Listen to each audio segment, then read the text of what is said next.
Good morning, students. I am your science teacher Sushmita Roy. Welcome to your online book reading session. Today we will start a new chapter, Air, Water and Weather. So let's start this topic. Sometimes we find days are hot and sunny. हम कभी कभी देखते हैं कि जो दिन होता है वो बहुत गर्म होता है और सूरज की रोशनी से भरा हुआ होता है. Sometimes they are cold, windy and rainy. कभी कदार दिन ठंडा होता है, हवा चलती रहती है और बारिश होती रहती है. These changes occur all the time. ये changes हमेशा होते रहते हैं. It may be sunny and bright in the morning but cloudy and rainy in the afternoon. हो सकता है सुबह के टाइम में धूप निकली हो, मौसम अच्छा हो, लेकिन दोपहर होते होते हो सकता है कि बादल छा जाए और बारिश होने लगे.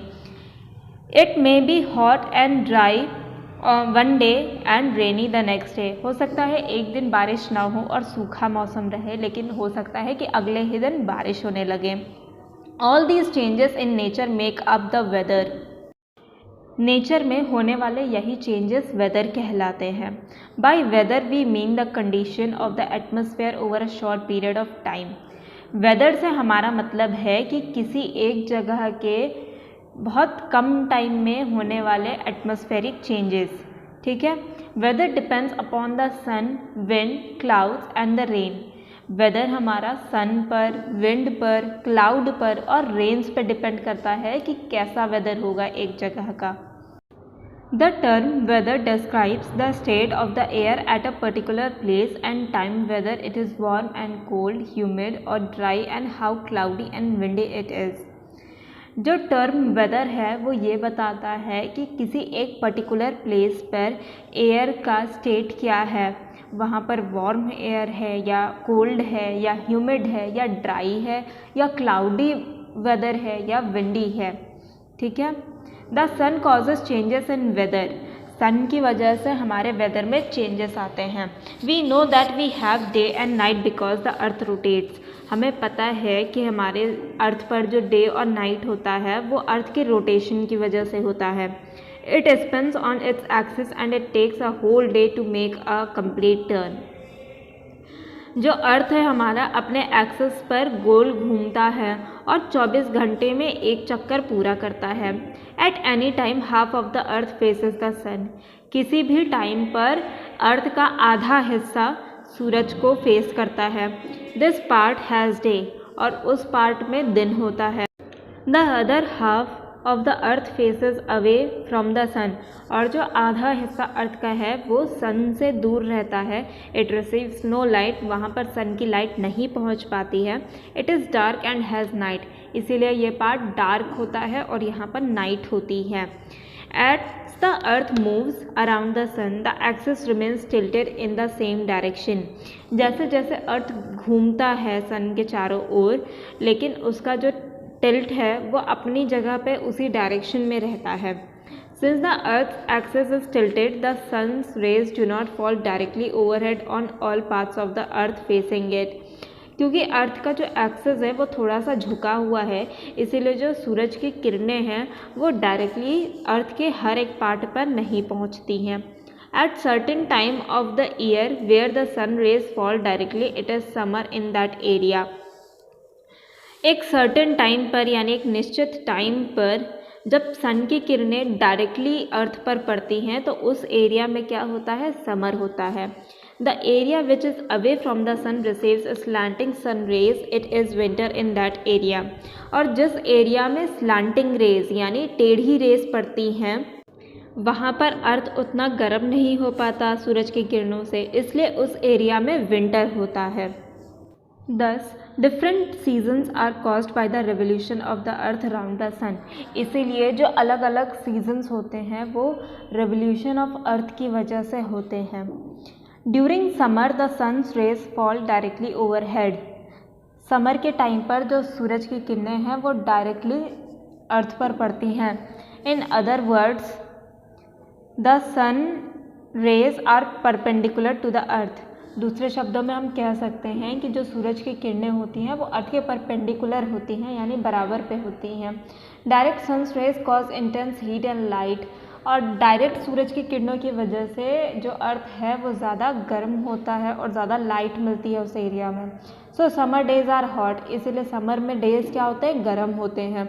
इन summer the days are longer and the nights are shorter, summer में जो डेज होते हैं वो ज़्यादा लॉन्ग होते हैं और नाइट्स शॉर्ट होती हैं।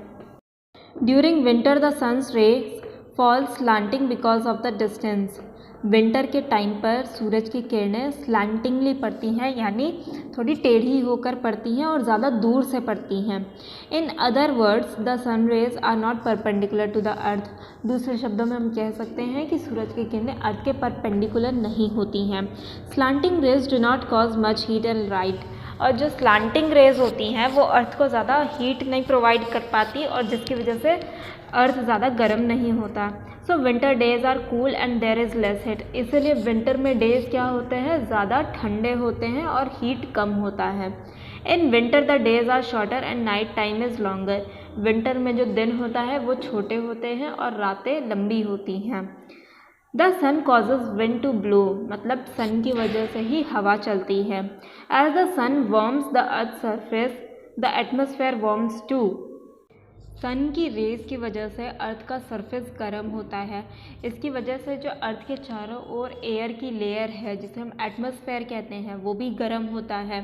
सम parts of the earth receive direct rays from the sun all year and are always warm, earth का कुछ पार्ट जो है वो डायरेक्ट रेज पाता है पूरे साल सन से, इसलिए वो हमेशा ही गर्म रहता है। Other places receive indirect rays so the climate is colder, और दूसरे प्लेसेस पर सन की किरणें पूरे साल एक बराबर नहीं पड़ती हैं, इसीलिए वो क्लाइमेट क्या होते हैं, ठंडे होते हैं। Warm air which ways less than cold air rises, जो वार्म एयर होती है यानी गर्म हवा होती है वो फैलती है और ऊपर की ओर उठती है, और जो कोल्ड एयर होती है वो नीचे की तरफ आती है, इसलिए क्या होता है, then cool air moves in and replaces the rising warm air, जब अर्थ की एयर वार्म होकर ऊपर उठती है तो कोल्ड एयर उस जगह को रिप्लेस कर देती है। This movement of air is what makes the wind blow, और इसी मूवमेंट की वजह से हवा चलती है। The sun causes changes in the states of water, sun की वजह से जो वाटर के स्टेट है उसमें भी चेंजेस आते हैं। By the heat of the sun water evaporates to form water vapour, जब सन की वजह से वाटर गर्म होता है तो वो वाटर वेपर में चेंज होकर ऊपर उठता है। This water vapour goes up into the air, cools and changes back into tiny drops of water which come together to form clouds, ये जो वाटर वेपर होता है ये ऊपर जाकर एयर में मिक्स होता है, ठंडे होने के बाद ये छोटे छोटे ड्रॉपलेट्स में चेंज हो जाता है और ये ड्रॉपलेट्स एक साथ मिलकर क्लाउड्स फॉर्म करते हैं। When clouds become too heavy, they fall to the earth as rain. जब क्लाउड बहुत ज़्यादा हैवी हो जाता है, उसमें वाटर ड्रॉपलेट्स की मात्रा ज़्यादा हो जाती है, तब वो बारिश के रूप में फिर से अर्थ के ऊपर बरसने लगते हैं। Water vapour falls as a snow when the atmosphere is extremely cold, water vapour कभी कभी स्नो के फॉर्म में भी बरसते हैं जब बहुत ज़्यादा ठंडा होता है मौसम। Next is air. We know that air is all around us like a big blanket or a layer that surrounds the earth. हमें पता है कि एयर जो है वो एक ब्लैंकेट की तरह अर्थ को चारों ओर से घेरे हुए है। This layer of air is called atmosphere. इस लेयर को एयर की हम एटमॉस्फेयर कहते हैं। We also know that air is made of gases like nitrogen, carbon dioxide and oxygen. हमें पता है कि जो एयर है वो गैसेस का मिक्सचर है, जैसे nitrogen, carbon dioxide and oxygen. Sometimes particles of water, dust and bits of smoke can be in the air too. कभी कभी ऐसा भी होता है कि वाटर के particles, dust, bits of smoke मतलब धुआं, ये सब कुछ भी एयर में मिक्स होता है। Air that is moving is typically known as wind. ऐसी एयर जो मूव करती है उसे हम विंड कहते हैं। The strong fast winds in the upper atmosphere can cause a storm, और जब विंड बहुत ज़्यादा तेज़ चलने लगती है अपर एटमॉस्फेयर में तो उसे हम स्टॉर्म कहते हैं, यानी तूफान कहते हैं। Hot and cold air, air currents are form when there are differences in the temperature of the earth. Air currents यानी एयर की जो अलग अलग वेव्स हैं वो तभी बनती हैं जब टेम्परेचर में डिफरेंस हो। Warmer air is less dense then the cooler air. जो गर्म हवा होती है वो ठंडी हवा से ज़्यादा हल्की होती है और कम डेंस होती है, यानी वो ज़्यादा जगह में फैलती है। So the warmer air will rise, इसलिए वार्म जब हो जाती है एयर तो वो ऊपर की ओर उठती है। As the warmer air rises above the cool air and they exchange places air currents form. और जब वार्म एयर ऊपर उठती है तो उसकी जगह पर कूल एयर आती है और इस तरीके से एयर करेंट्स बनते हैं। यानी गर्म हवा का ऊपर उठना, उसकी जगह पर ठंडी हवा का आना, यही क्या है, एयर करेंट्स है। An air current is defined as moving air that sometimes has considerable force। एक एयर करंट को हम एक मूविंग एयर की तरह भी डिफाइन कर सकते हैं जिसमें ज़्यादा फोर्स हो। Now we will discuss about some activities। First activity is a candle flame burns upright even when the candle is kept slanted। यानी जब हम एक कैंडल को जलाते हैं और इसको हम टेढ़ा भी कर दें, किसी भी डायरेक्शन में मोड़ दें, तब भी उसकी जो फ्लेम है वो ऊपर की तरफ ही दिखाई देती है। ऐसा क्यों होता है? Light a candle, hold it in different positions. एक कैंडल को जलाइए और उसको अलग अलग पोजीशंस में पकड़िए। ऑब्जर्व इट्स फ्लेम, उसके फ्लेम को ऑब्जर्व करिए, यानी देखिए कि वो कैसे जलती है। Does the direction of the flame changes as you tilt the candle. क्या उस फ्लेम का डायरेक्शन चेंज होता है जब उस कैंडल को आप टिल्ट करते हैं यानी झुकाते हैं? No, it always remains in upright position. नहीं, उसकी फ्लेम हमेशा अपराइट पोजीशन में ही रहती है। इसका ऐसा क्यों होता है? The flame Burns up because it is really the hot gases that are burning and hot gases rise because they are less dense। Flame इसलिए जलती है क्योंकि गैसेस जो है वो बर्न होती हैं और जो हॉट गैसेस हैं वो हमेशा ऊपर की ओर ही मूव करती हैं क्योंकि वो डेंस होती हैं, यानी वो कम गहरी होती है। इसलिए कैंडल की फ्लेम हमेशा ऊपर की तरफ जलती हुई दिखाई देती है। Next is hot air rises up. Hold your hand above the candle flame.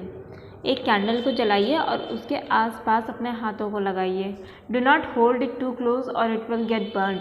बहुत ज़्यादा पास मत ले जाइएगा अपने हाथों को, वरना आप जल सकते हैं। Can you feel the hot air? क्या आपको वो गर्म हवा का पता चल रहा है? Now place your hands by the side of the flame in the air at the sides. अब अपने हाथों को फ्लेम के साइड में लगाइए।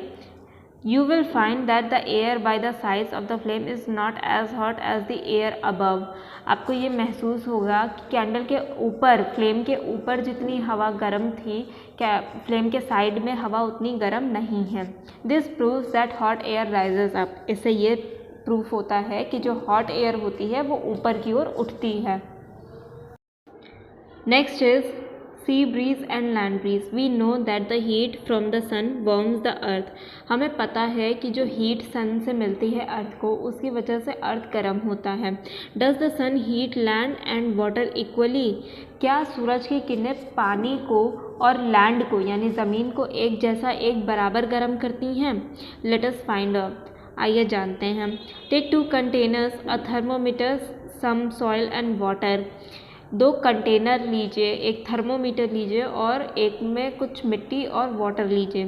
Fill container A with water and container B with sand. Container A को वाटर से भरिए और कंटेनर बी में सैंड भरिए। Keep both the containers in sunlight. और दोनों को सनलाइट में रखिए। After about 2 hours note the temperatures of water and the sand. 2 घंटे बाद वाटर और सैंड का टेम्परेचर चेक करिए। विच इज़ वार्मर, कौन सा ज़्यादा गर्म होगा, सैंड और वाटर? सैंड ज़्यादा गर्म होगी या water? Which is warmer during the day in summer, land और वाटर? समर के डेज में क्या ज़्यादा गर्म होता है, लैंड या वाटर? समर में लैंड वाटर से ज़्यादा जल्दी गर्म होता है। Shift both the containers used in the previous activity indoors. जो प्रीवियस एक्टिविटी में आपने कंटेनर्स का यूज़ किया था, अब उनको अंदर छाँव में रखिए। After 15 minutes note the temperature of the sand and the water using a thermometer. 15 minute के बाद थर्मोमीटर का यूज़ करके फिर से सैंड और वाटर का टेम्परेचर चेक करिए। Does the sand cool faster, yes और नो? क्या सैंड जल्दी ठंडा होता है, हाँ, सैंड जल्दी ठंडा हो जाएगा। Sea breeze, in the day time the sun heats both land and sea. दिन के टाइम पर सूरज की किरणें लैंड और सी दोनों को गर्म करती हैं। However the land absorbs और takes in more heat than the sea. लेकिन जो लैंड होता है यानी ज़मीन होती है वो ज़्यादा हीट को एब्जॉर्ब करती है और सी से पहले गर्म होती है। Therefore the land becomes more warm than the sea, इसीलिए लैंड सी से ज़्यादा गर्म होती है। The air just above the land also gets heated and rises. जो एयर लैंड के ऊपर होती है वो भी गर्म जल्दी होती है और ऊपर की ओर उठती है। The cooler air from the sea comes to take its place, और जो ठंडी हवा सी के ऊपर होती है वो लैंड की गर्म हवा की जगह ले लेती है। That is why cool sea breeze blows during the day near the coast. इसीलिए समुद्र के किनारे ठंडी हवाएं चलती हैं दिन के टाइम पर। लैंड ब्रीज क्या है? Just as the sea water warms up slowly in the day it cools down slowly at night. जैसे दिन के टाइम में वाटर देर में गर्म होता है, उसी तरीके से रात के टाइम में ये देर में ठंडा होता है। Now the land cools down more quickly, और जो लैंड होता है वो बहुत जल्दी ठंडा हो जाता है सी के कंपैरिजन में। The cool air from the land flows to the sea. जो कूल एयर होती है वो अब लैंड की तरफ से सी की तरफ जाती है। This is called land breeze. इसे क्या कहते हैं? लैंड ब्रीज कहते हैं। Due to these daily land and sea breezes the difference in the day and night temperatures is not large. Daily life में ये सी ब्रीज और लैंड ब्रीज की वजह से जो टेम्परेचर का डिफरेंस है वो बहुत ज़्यादा नहीं होता है। That is why the coastal areas near the sea have a moderate climate और प्लेजेंट वेदर। इसीलिए जो कोस्टल एरियाज़ होते हैं यानी समुद्र के किनारे बसे हुए शहर होते हैं या जगह होती है, वहाँ पर मॉडरेट क्लाइमेट रहता है, यानी ना ज़्यादा ठंड होती है ना ज़्यादा गर्मी पड़ती है और वहाँ का मौसम सुहावना होता है। Next is water. As you know the earth is a watery place. आपको पता है कि अर्थ एक वाटरी प्लेस है, यानी अर्थ पर वाटर ज़्यादा पाया जाता है। But just how much water exist on in and above our planet. लेकिन कितना पानी हमारे अर्थ पर एग्जिस्ट करता है, अर्थ के अंदर एग्जिस्ट करता है और हमारे प्लानट के ऊपर एग्जिस्ट करता है। About 71% of earth surface is water covered. अर्थ के सरफेस का 71% पार्ट वाटर से कवर्ड है। And the oceans hold about 96.5% of the earth's water. और जो ओशियन है वो अर्थ के जितने भी परसेंटेज ऑफ वाटर है, यानी 71% वाटर था, तो 71% में से 96.5% वाटर हमारे ओशियंस में पाया जाता है। But water also exist in the air as water vapour in river and lakes. लेकिन जो वाटर है वो वाटर वेपर के फॉर्म में एयर में भी प्रेजेंट होता है, रिवर और लेक्स के फॉर्म में भी पाया जाता है, और इन आइस कैप्स एंड ग्लेशियर्स के फॉर्म में भी पाया जाता है, यानी जो पोलर रीजन है वहाँ पर आइस कैप और ग्लेशियर के फॉर्म में भी पाया जाता है। In the ground as soil moisture and in aquifers and even in you and your dog. और उसके अलावा ज़मीन के नीचे भी पानी पाया जाता है, सॉइल में भी मॉइस्चर होता है, ठीक है, और एक्विफर्स और आप में यानी जो आपका एक्वेरियम होता है उसमें भी पानी होता है, आपकी बॉडी में भी पानी पाया जाता है और आपके डॉग यानी जानवरों में भी पानी पाया जाता है। Water is never sitting still. Water कभी भी एक जगह पर रुका हुआ नहीं होता। Thanks to the water cycle, our planet's water supply is constantly moving from one place to another and from one form to another. Water cycle की वजह से जो हमारे प्लानट पे वाटर प्रेजेंट है वो कॉन्स्टेंटली यानी लगातार मूव कर रहा है और एक फॉर्म से दूसरे फॉर्म में चेंज हो रहा है। Things would get pretty stale without the water cycle. बिना वाटर साइकिल के चीज़ें बहुत मुश्किल हो जाएंगी। Next is evaporation. Evaporation is an important part of the water cycle. Evaporation water cycle का एक इम्पॉर्टेंट पार्ट है। Heat from the sun makes water evaporates from moist soil in gardens, rivers, ponds, lakes and oceans. Sun के heat की वजह से water warm होता है यानी गर्म होता है और इवेपोरेट होता है ये कहाँ से वाटर एवापोरेट होता है? जो सॉइल होती है गार्डन में, अगर उसमें नमी हो तो वो वाटर एवापोरेट होता है। रिवर, पॉन्ड, लेक और ओशियन से भी वाटर हीट होकर एवापोरेट होता है। By this process water changes into water vapour. इस प्रोसेस की वजह से यानी एवापोरेशन की वजह से वाटर वेपर में चेंज होता है। The factor that affect the rate of evaporation are temperature, wind, exposed area and humidity.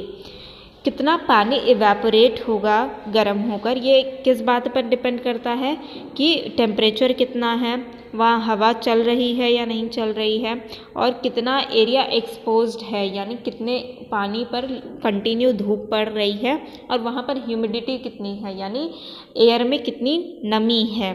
Water evaporates faster when there is more heat.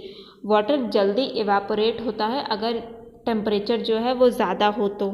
Water evaporates faster when the expose surface is larger. Water ज़्यादा evaporate होगा अगर एक बड़ी जगह पर धूप लग रही हो और बड़ी जगह पर पानी अवेलेबल हो तो। Water evaporates faster when the weather is dry, that is it has less humidity. Weather dry होता है तब वाटर जल्दी एवापोरेट होता है, और मौसम में नमी कम होने पर भी जल्दी इवेपोरेट होगा। So evaporation is slower on a rainy day. इसका मतलब जब बारिश होती है उस टाइम पर इवेपोरेशन बहुत धीमे होता है। Humidity is the amount of water vapour present in the air in a particular place. Humidity क्या है? जो अमाउंट ऑफ वाटर एयर में प्रेजेंट होगा एक पर्टिकुलर जगह पर, उसे हम ह्यूमिडिटी कहते हैं। When the amount of water vapour in the air increase in a place the weather there becomes more humid. जब अमाउंट ऑफ वाटर वेपर किसी जगह की एयर में इंक्रीज होता है, बढ़ता है, तब वहाँ पर ह्यूमिडिटी भी इंक्रीज होती है। नेक्स्ट है condensation. Condensation is the change of water from its gaseous form into liquid form.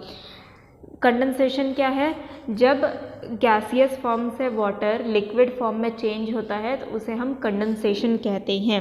Condensation generally occurs in the atmosphere when the warm air rises, cools and loses its capacity to hold water vapour. Condensation generally तब होता है हमारे atmosphere में जब air warm होकर ऊपर उठती है, वो ठंडी होती है और वाटर ड्रॉपलेट्स में चेंज हो जाती हैं। As a result clouds are formed. इसके रिजल्ट में क्लाउड्स बनते हैं। These clouds fall on the earth as rain. और ये क्लाउड्स अर्थ पर रेन के फॉर्म में बरसते हैं। Water vapour also forms mist, dew, frost, fog and snow. Water vapour से ही mist, dew, frost, fog and snow बनते हैं। Next is mist. Mist is formed when air cools to its dew point. Mist तब बनता है जब air में present water vapour ठंडे होते हैं और ओस की बूंदें बनती हैं। At this point moisture condenses onto small particles in the air. इस पॉइंट पर क्या होता है? जो एयर में मॉइस्चर प्रेजेंट है वो कंडेंस होती है और वाटर पार्टिकल्स में बदल जाती है। Eight ground level cloud is called mist. जब ज़मीन के बहुत पास में धुंधला धुंधला दिखाई देने लगे क्लाउड जैसा, उसे हम मिस्ट कहते हैं। Mist has a visibility between 1000 and 2000 metres. Atmosphere पर मिस्ट होने पर हम 1000 से 2000 मीटर तक ही क्लियर देख पाते हैं। Next is dew. Small drops of water on grass, plants and trees shining like pearls in the early hours of morning are called dew. जो छोटी छोटी बूंदें प्लांट्स के ऊपर, ट्रीज़ के ऊपर दिखाई देती हैं हमें सुबह सुबह मोतियों जैसी चमकती हुई, उन्हें हम ड्यू कहते हैं।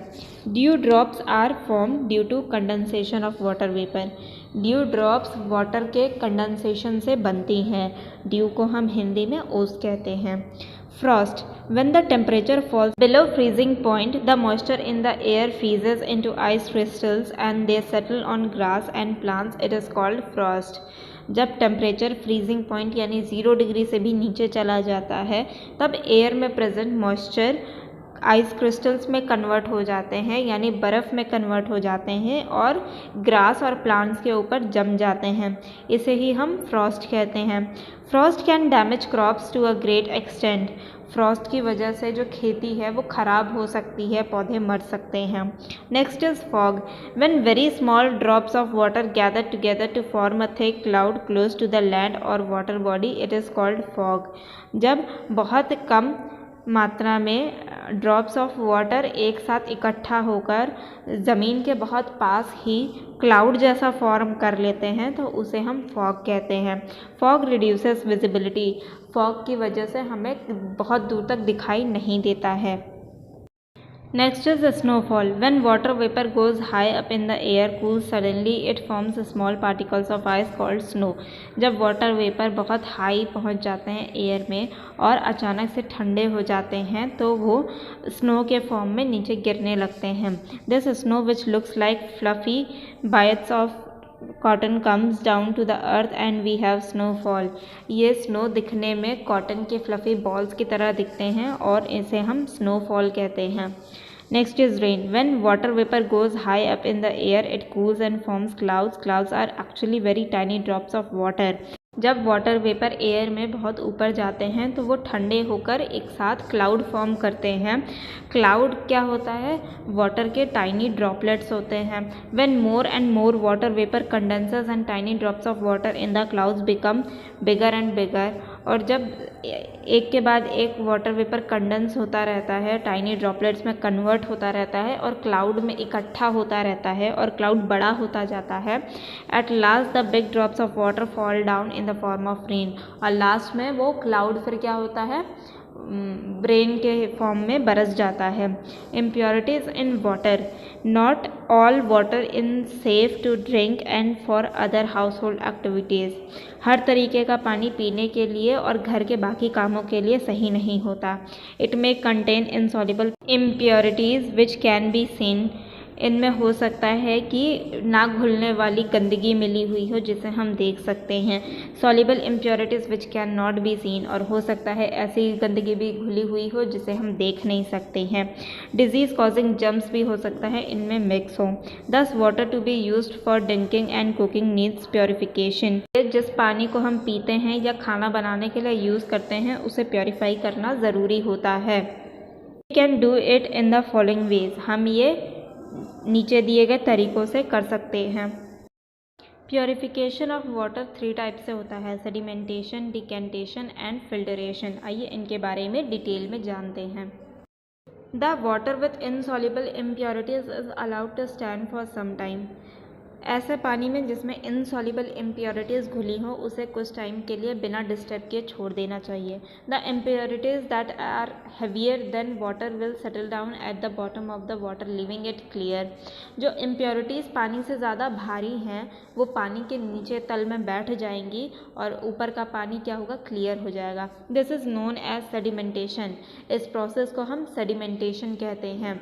The clear liquid above the sediment is called supernatant liquid. यानी इस जो क्लियर वाटर हमें दिखाई देता है सेडिमेंट के ऊपर उसे हम क्या कहते हैं? सतह पर तैरने वाला लिक्विड। द क्लियर लिक्विड और the supernatant liquid is transferred into another container. जो साफ पानी होता है या सुपरनेटेंट लिक्विड होता है उसे दूसरे कंटेनर में यानी बर्तन में ट्रांसफ़र कर लिया जाता है। This process is called decantation. इस प्रोसेस को हम डिकेंटेशन कहते हैं। The liquid obtained by decantation contains suspended impurities। जो लिक्विड डिकेंटेशन में सस्पेंड होता है यानी बाहर निकाला जाता है उसमें क्या होती हैं? इम्प्योरिटीज़ होती हैं। These impurities are filtered by using a clean cotton cloth।